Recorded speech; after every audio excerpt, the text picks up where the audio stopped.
Welcome to the Emotional and Mental Health Summit. My name is Dolores Andrew Gavin and I'm your host. I am the founder of The Mythic Fairy, a dedicated children's website for all things emotional health. I'm also the author of 2 children's books, an empowerment and assertive coach, a podcaster, blogger and mum. I have 2 reasons, I guess, for doing this summit and bringing it together. And firstly, it's to support the whole conversation that's already there around emotional and mental health.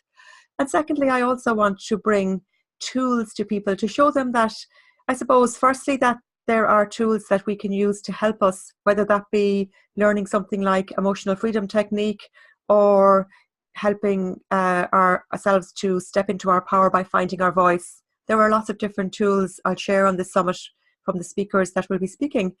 And also, of course, you also will hear from people who have been on a journey themselves. So it's always good to know that we're not alone and that others have travelled the same path possibly as ourselves. I hope that you enjoy the summit. Thanks for being here.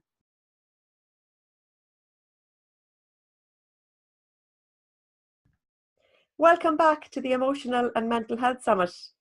Our topic this evening is Say Yes to Happiness and lots more.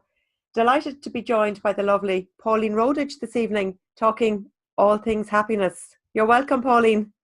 Delighted to be here, Dolores. Thanks for having me.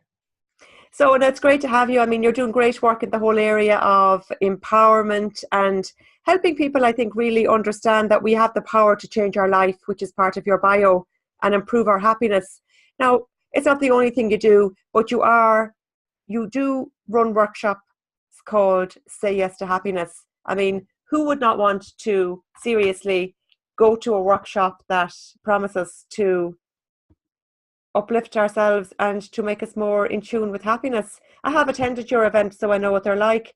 So, Pauline, maybe you might like to start, I guess, at the beginning and maybe tell us how you got into this work, or give us an idea as to, how you'd like to inspire people that may be going through an obstacle to maybe see that they can go from one point A to point B and to maybe embrace some of this happiness that you show us how to do. That's a tall order, I know.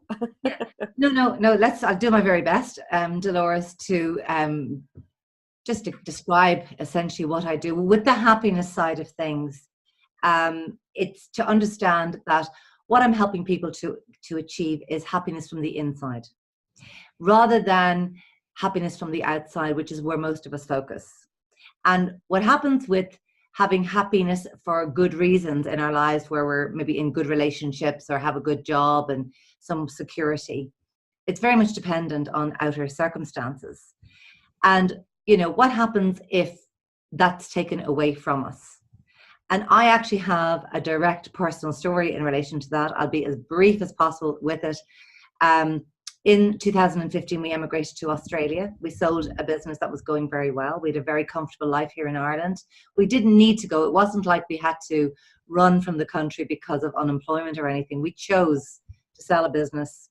Luckily, we kept our home. And we went to Australia because my husband got sponsored in to get a job that was promising a high 6-figure income. Long story short, a couple of weeks after we arrived there, the job that he was supposed to do, an external contract was pulled. The job didn't materialize, the income didn't materialize. And whilst we'd gone out with a significant amount of cash, or, like money, we had money, we had to subsidize our living. And I went out there hoping to start a business in Australia. Now, nobody knew me from a bar of soap in Australia, so I was starting from scratch. We were living on the Gold Coast. You could say we were living in paradise. We were living in a magnificent property on the beach. It was very beautiful. And my son, who was 9 at the time, went to a school where our friends' children went. It was a private school. He was exposed to lots of different things. So lots of very positive things, but our money started to seriously dwindle. And with that, a real great sense of uncertainty. Mm-hmm. And I knew from being a yoga and meditation teacher as well, the law of detachment is teaching us about embracing uncertainty, that it's a part of life. And I really knew the tools to help me overcome this situation, because basically our circumstances was changing radically. Money was depleting. And I had a vision of becoming poverty stricken in paradise. And it really wasn't a nice image. And despite my best efforts, I was really, really out there trying with all my heart to get work in the business world. I couldn't take a job because my circumstance didn't allow me to take a job with my son being in school. I had no family support out there. So I had a real first-hand experience of a change of circumstances, which tested my happiness levels. Now, from the happiness training, there's such a thing as the happiness set point. And this is the really exciting part of the research that supports, attaining a happy for no reason state, this inner state. So regardless of circumstances, when things are taken away from us, status, roles, relationships breaking down, etc., because the reality is nothing stays the same. We're constantly moving, we're constantly changing, we're constantly evolving and growing. And we just have to accept that life is impermanent. But there is a permanence to us, and it's inside. It's the soul, it's the spirit. And what was really interesting was we eventually came back from Australia, and it was the best thing that could have happened to us to go out there, to experience what we experienced, to experience a contrast that really we had not experienced for a long, long time. But when we met, we were starting off fresh. My husband had been fairly recently separated, and he was getting going again. But really, we got quite successful business-wise very quickly, and we were comfortable, and really, you could say money wasn't an issue, and that was our lives for a long time. And then Australia changed that. But the gift from that experience has been phenomenal, because when we arrived back in Ireland, we were maxed out on our credit cards. Thanks to family and friends, we got going again. And we're almost 2 years home now. My business is thriving as a therapist, yoga teacher, coaching, happiness training, etc. My husband now is off the ground and running again. It took him a little longer than it took me. But, we maintained this inner state of trust. This inner state of trust that it is working for us. Now, in fairness, Dolores, that had come from many trainings that I had done, lots of books that I had read. Of course. The wonderful Oprah's words of wisdom when she would say, if the door keeps closing, it's time to go to a different door. And also because of my training with Deepak Chopra, again, I fully understood that life is uncertain, and this is one of those moments now where I'm being tested. And I really felt that I was in that sort of test with the universe, but my own inner exploration as well. And I'm thrilled to say that I came out the other end. And that's great. That's fair play to you for saying that and for sharing your story with us, Pauline, and thank you.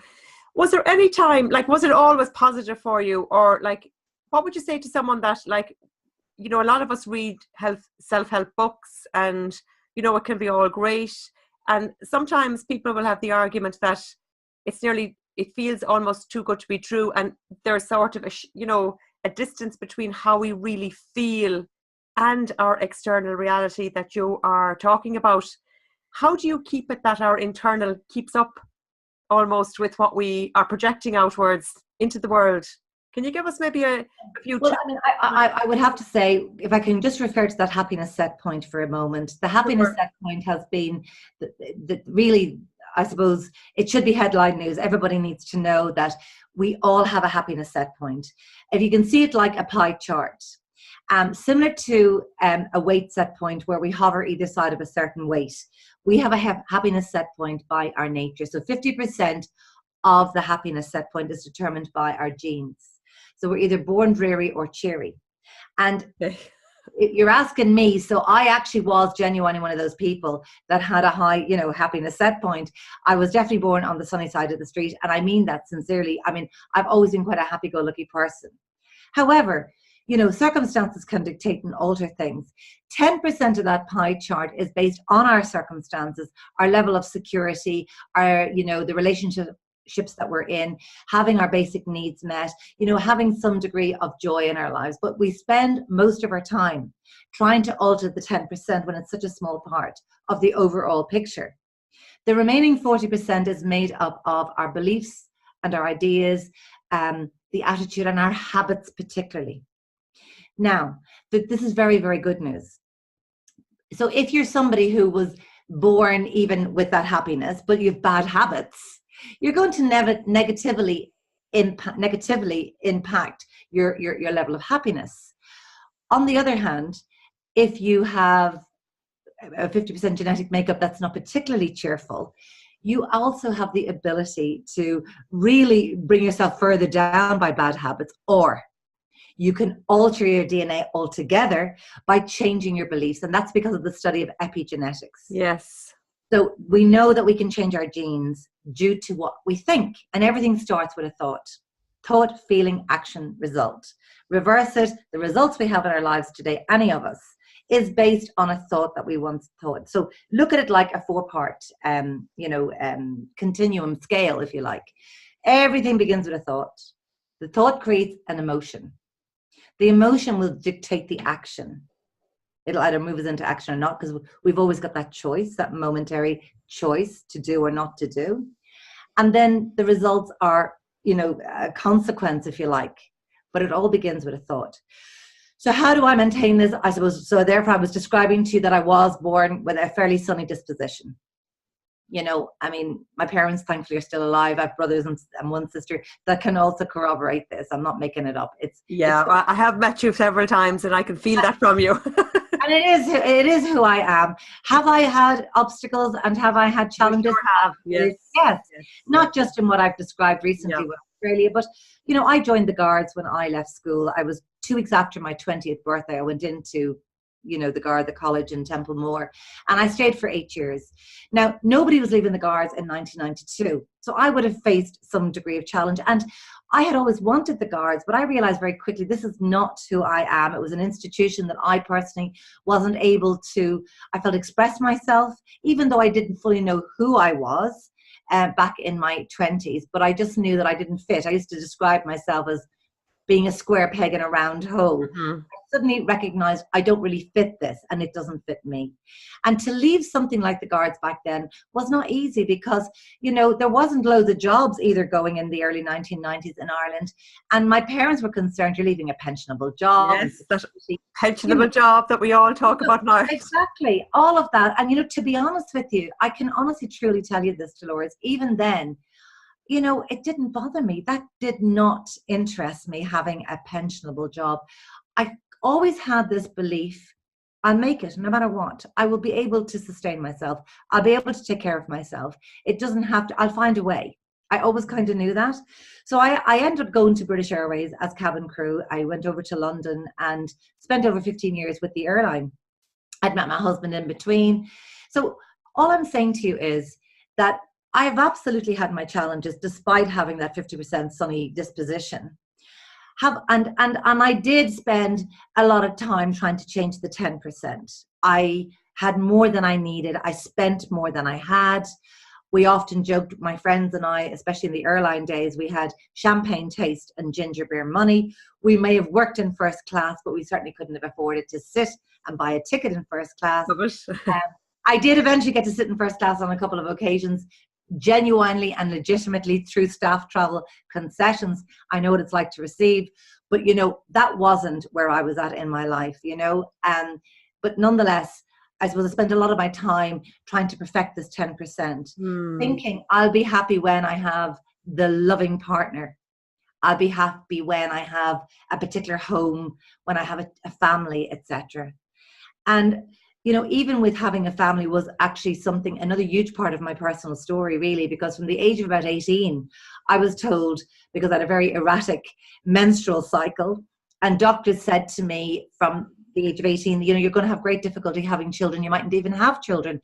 And that was just simply based on a conversation. There was no medical, intervention or tests or examinations to support these remarks.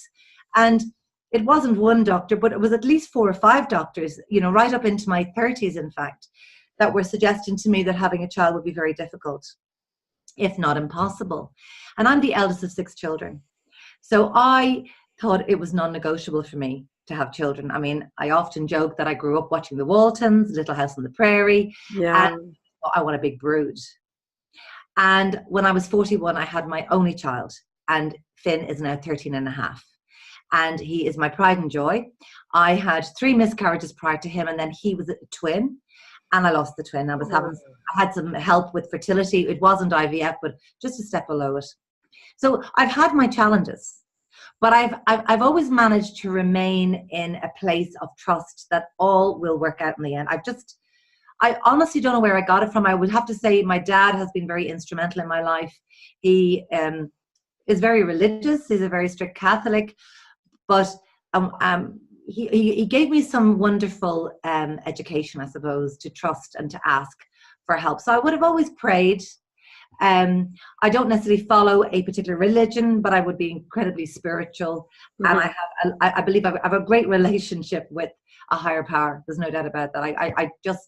I wouldn't be here without it. I mean, it's just a part of me. It's just, I mean, I am part of it, really. You know, I'm an extension of it, but it's very, very, very dominant in my life. And that's great. I think, I think the fact of having a connection to something, believing it, doesn't matter what religion it is. It doesn't matter if you're, even if it's nature that you resonate with so much and you just believe that nature gives you what you need, or, what religion. I love the fact that, because that's very seventh chakra.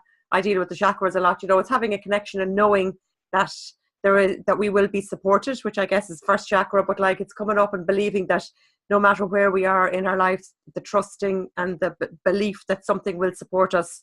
So I mean, it's great, and I think it's wonderful that you've lived through these and you can share them. You're not just coming in with this, fantastic program without having had your own adversity, and that you're able to show people how you can match this, this inward and outward, to have them more on a level, and to realize that our inner world actually is producing what's happening on the outside, and not trying to fix it from the outside, as you said yourself. Yes, and I suppose most people are, reaching out, looking for answers in so many different ways that can lead to addictive behaviors, looking for, something perhaps to numb pain. Like, I don't think anybody has escaped some degree of harm, mental, physical, emotional, spiritual in their life. Anyone that's living has, and it could be just something as simple as a throwaway remark that might have been passed on to us as a child, but have internalized it.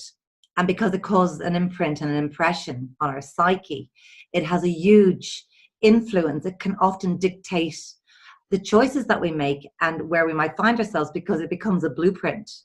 And from that blueprint, we have made choices.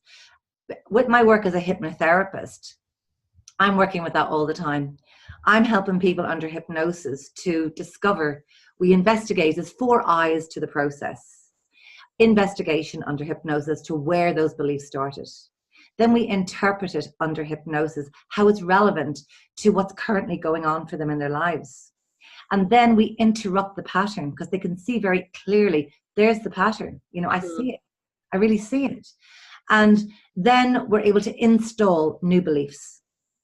So, I am now at this stage of my life, like, I've no shame. I'm very proud to say that I'll be 55 in October of this year, because I feel better than I've ever felt in my life. I am truly happier than I have ever been. Good for you. And I'll tell you why, Dolores, because again, it's that trust that we're talking about, and that understanding that life is happening for us, and believing that the universe is out to support us. Einstein said the most important question we can ask ourselves is this a friendly universe?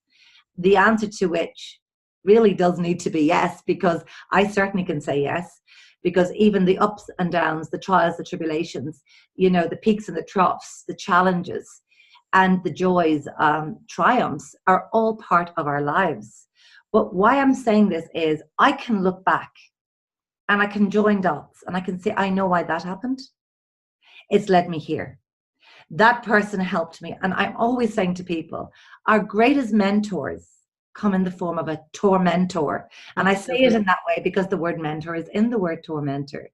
So, I'm at the stage of my life where I have great peace in sharing what I know and what I've learned, because I've experienced it. So it's like I had to go through certain things. It's experiential as much as it is theoretical. And so when I combine both and share that, people understand it, because people are hungry for knowledge, but knowledge without putting it into action is useless. It's only potential power. I feel I'm in the dark here. Can you see me? Oh, absolutely. Yeah, no, getting absolutely. darker Perfect. and darker. That's okay. It looks like, I mean, it looks like really, really dark from this side of No, it's perfect because, yeah, we can see you perfectly. Don't worry. And I love that. So basically what you're telling us is that you're working on the 40% that you can change. Absolutely. And I'm so enthusiastic to share that with people for them to see it. I had somebody who came here very recently to me, who would struggle with certain issues. And it was a gentleman, and he went right back to being in his mother's womb under hypnosis. And there had been a loss of twins before he was born. And not only did he feel the absence of the twins, but his mother's sadness, because she was pregnant with him without knowing it. So he was in her womb. She didn't know he was there. And he felt his mother's energy of it, yeah. Having lost the twins probably very close to that pregnancy. And, but what it went on to, as we went through the process, he was able to join the dots himself as to why he always felt that he should justify his existence in life. So incredible.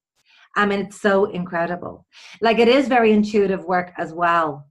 When you're working with people, because you have to be always able to hear what they're not saying almost. Absolutely.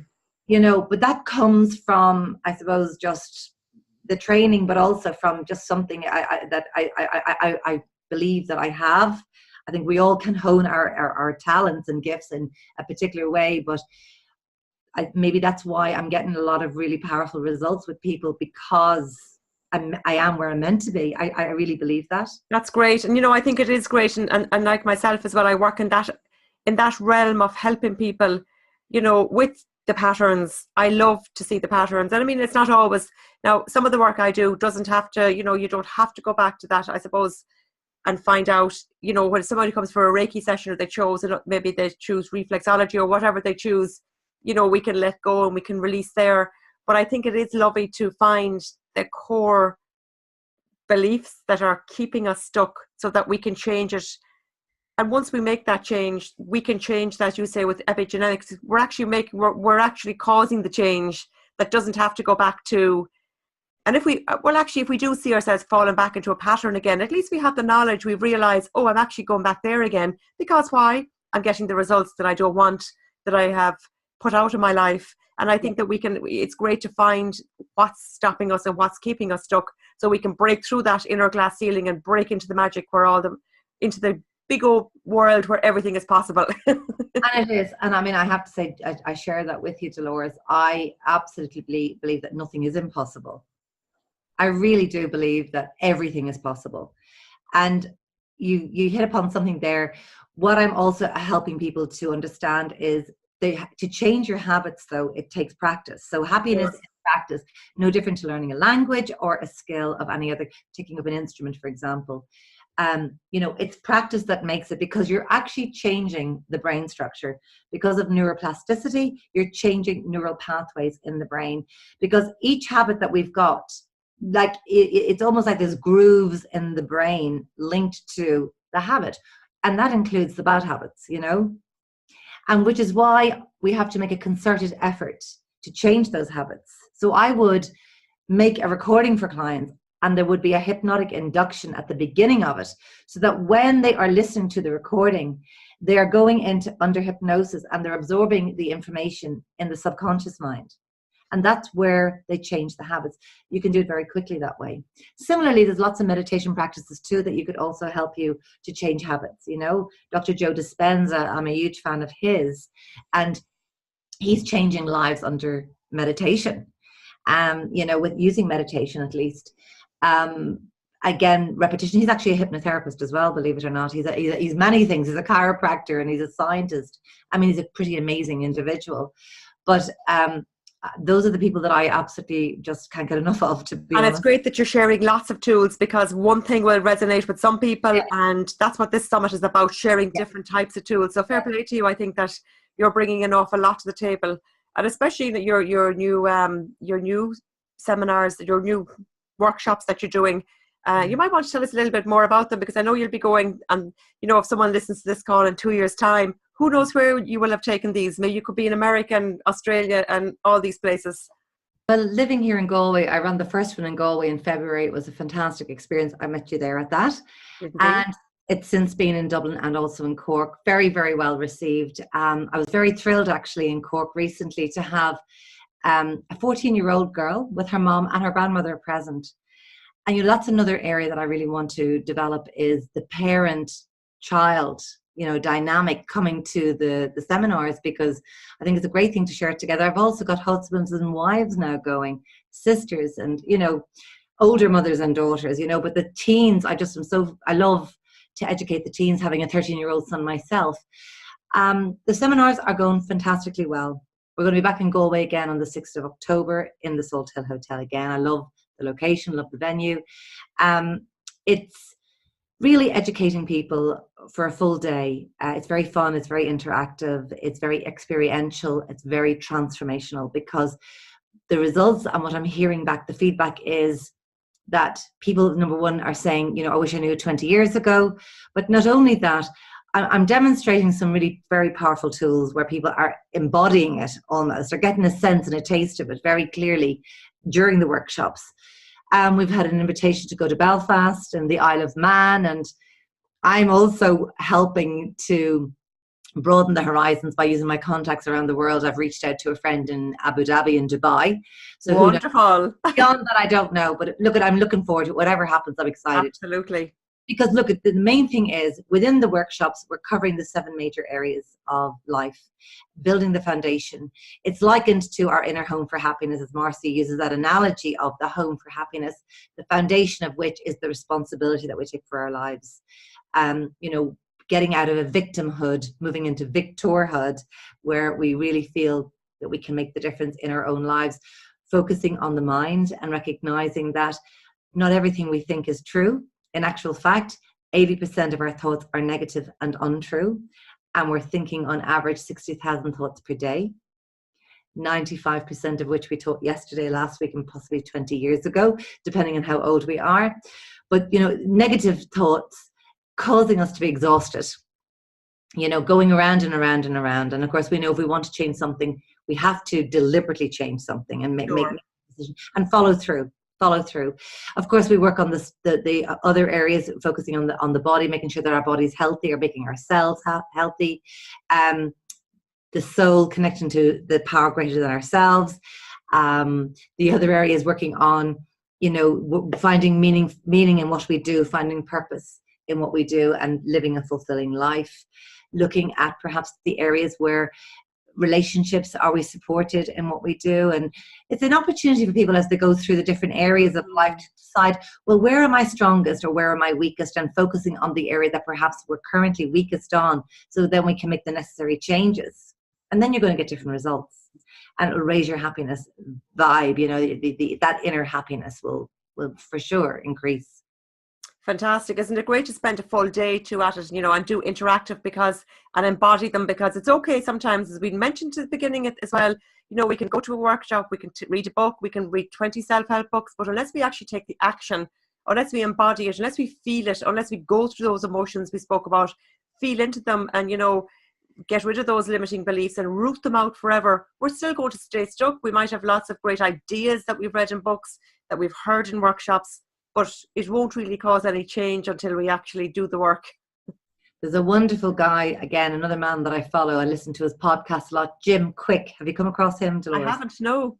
He is he's called the brain coach. He was diagnosed with having had he had a brain injury, but he was actually called the boy with the broken brain. Okay. And he's phenomenal. He's teaching Hollywood actors and everything how to fast track and learn their lines really, really fast. So he's an amazing podcast.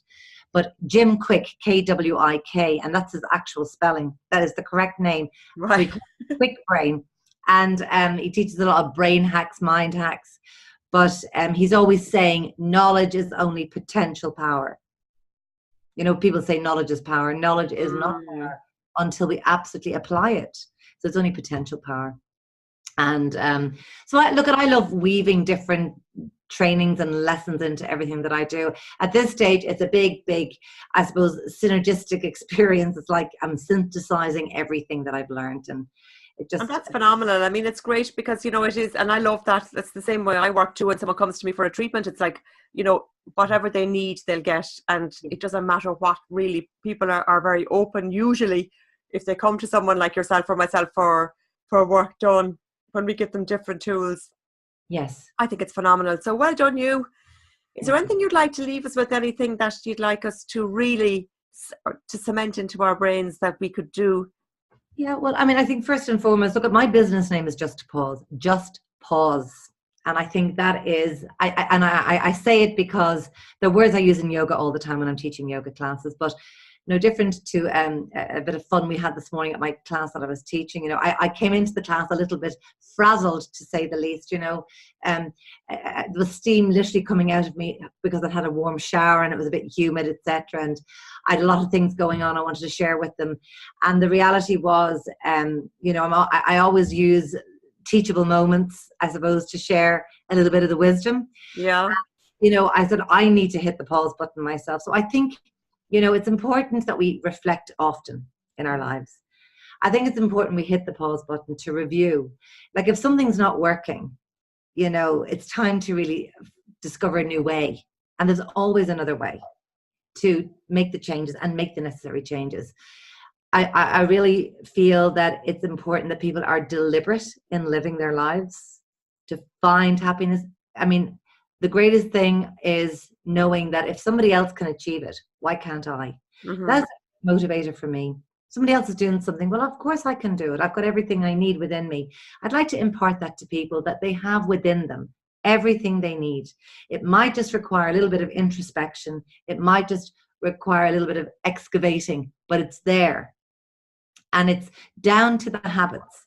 Everything begins with a habit of thought that becomes a habit of action. And so if you want something to change, you've got to change the way you look at things, the way you you need to change your habits and your beliefs. And then the rest will fall into place. But being deliberate about it, committed to it, and reflecting often. And learning and applying. Just learn, apply. And that's what life is. And nobody's coming to save us. Every day's a school day. Yes. Every day is a school day. Nobody can do our sit-ups for us. We must take responsibility.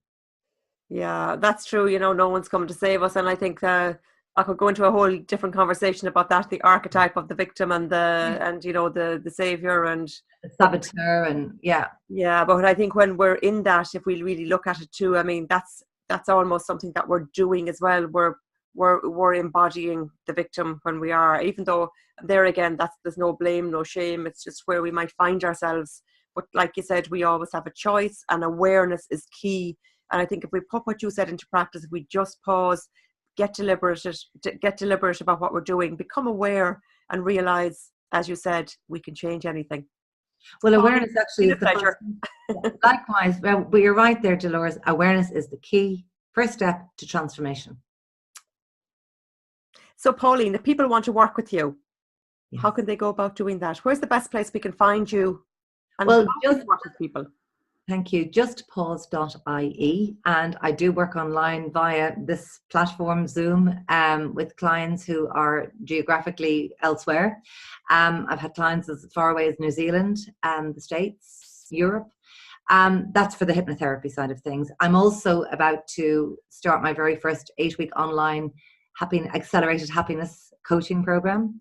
And in terms of the seminars, etc., justpause.ie. Okay. Contacting me, and they can submit a contact form, and I'll get back to people. That's phenomenal, and I'll put that as your button on the website, which will be on the which will be on the website forever, as I said earlier. So people can contact you no matter whether it's a one-on-one they want, or if it's information, even if it's just to chat to you about how you can work with them, no matter where they are in the world.